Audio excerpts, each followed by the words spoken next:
Reflections on the good news of Jesus Christ for the feast of the baptism of the Lord from the Gospel according to Matthew. Jesus came from Galilee to John at the Jordan River to be baptized by him. John tried to prevent him, saying, "I need to be baptized by you, and yet you are coming to me." Jesus answered, "Allow it now, for thus it is fitting for us to fulfill all righteousness." Then he allowed him. After Jesus was baptized, he came up from the water, and behold, the heavens were opened for him. And he saw the Spirit of God descending like a dove and coming upon him. And a voice came from the heavens, saying, "This is my beloved Son, with whom I am well pleased." The good news of the Lord. Is that what happened at your baptism? Perhaps there is more similarity than you know. The story of Jesus' baptism emphasizes two qualities which we find in children and in people who are childlike, which Jesus said was necessary if we are to enter the kingdom. Those qualities are readiness and openness. In standing with Israel to plead for God's intervention, Jesus' attitude is one of readiness, removing any lingering remnants of human planning for and human accomplishment of salvation. We keep trying to manage our own salvation. If I say enough prayers or I do enough good deeds, then I'll be saved. But it won't work for two reasons. First, salvation can only be on God's terms, not ours. And second, we cannot earn what God has already freely given us. We are already saved through the dying and rising of Jesus. So you cannot save your soul. It's already been done. That's what the events of Holy Week and Easter are meant to teach us. God's response uses the image of the dove, symbolizing the Spirit hovering over all of creation, as in the book of Genesis. God is intervening now in the form of a new creation and is revealed to us not as some faraway, distant God whom we have to cajole into caring about us, but rather as a loving Father who is very near to us. And once Jesus realizes this, he accepts his mission to preach the good news of the reign of God. Now he can begin his ministry. Why is it important for us to understand this? Because the baptism of Jesus reveals what happens to all those who follow him and are initiated into his life through baptism. You are my beloved son. You are my beloved daughter. That's what God named you when you were baptized. That is our foundational identity. But that is not how we are used to identifying ourselves. We are more accustomed to identifying ourselves by what we do. That's a question asked when you meet someone. First, what's your name? Secondly, what do you do? We evaluate others and ourselves on the basis of what we do. We question people who cannot function well. We might mutter, they should pull themselves up by their bootstraps. We tolerate older people for a while, but then, when they're not able to do much, we may push them to the roadside of life. We like little children, but then we ask them, what are you going to do when you grow up? That 3-year-old is a potential worker. Come on now. Of course, sometimes we are still asking that question when they are 25. What are you going to do when you grow up? We place so much importance on what we do. But Before you do anything, you are. And who you are is mine. That's what God says. But it takes most of us a long time, perhaps a lifetime, to realize the full significance of being God's beloved. What would be the last thing you would give up? What would be the last possession you would cling to before you had to let go?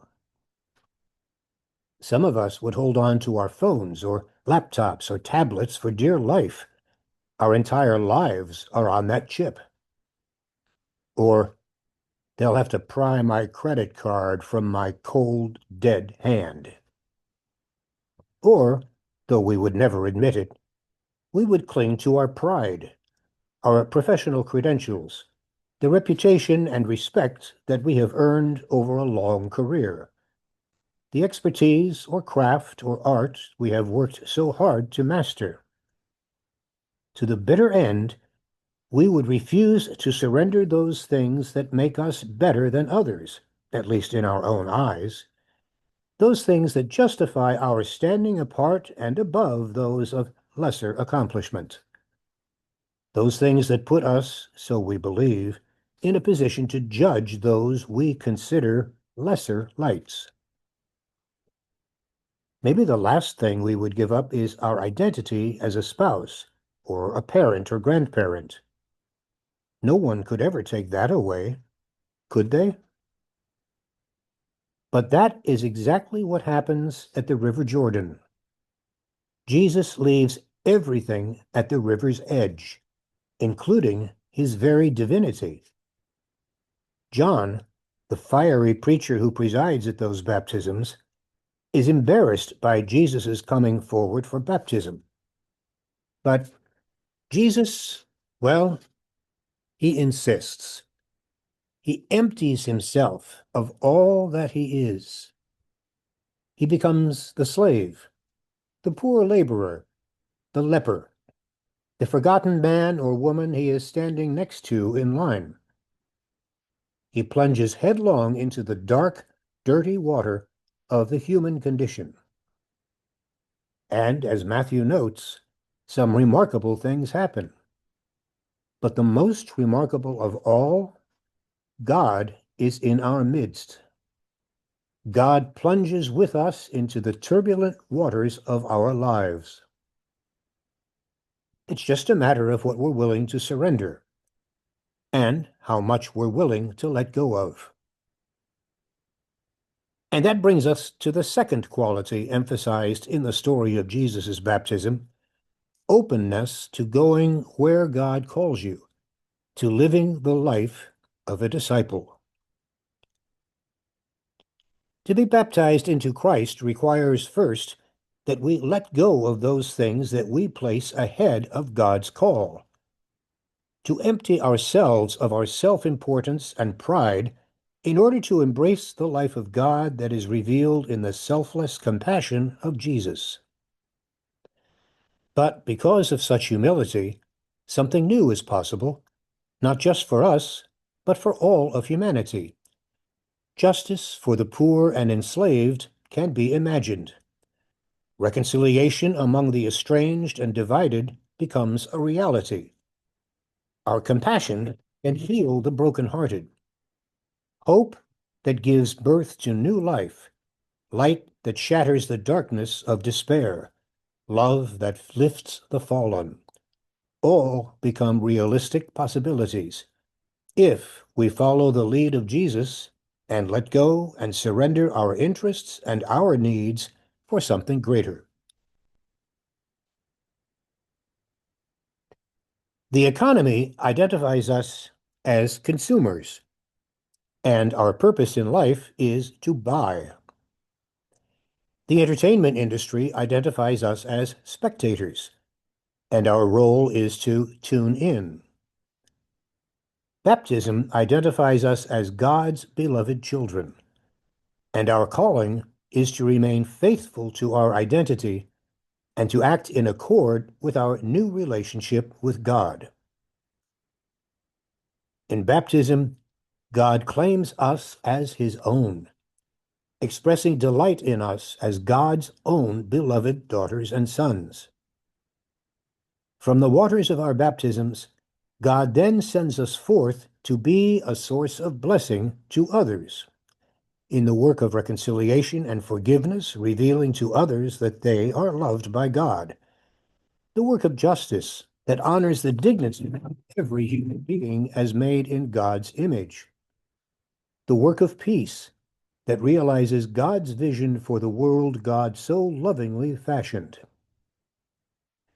On this feast of the Lord's baptism, may we hear the Father's expression of joy in his beloved Son as addressed to us as well, and with gratitude, may we seek to be God's blessing to all.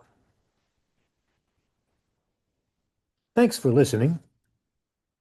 Feel free to share this with others if you like, and consider subscribing to these weekly gospel reflections. You can do that at our website, www.justanother.disciple.com.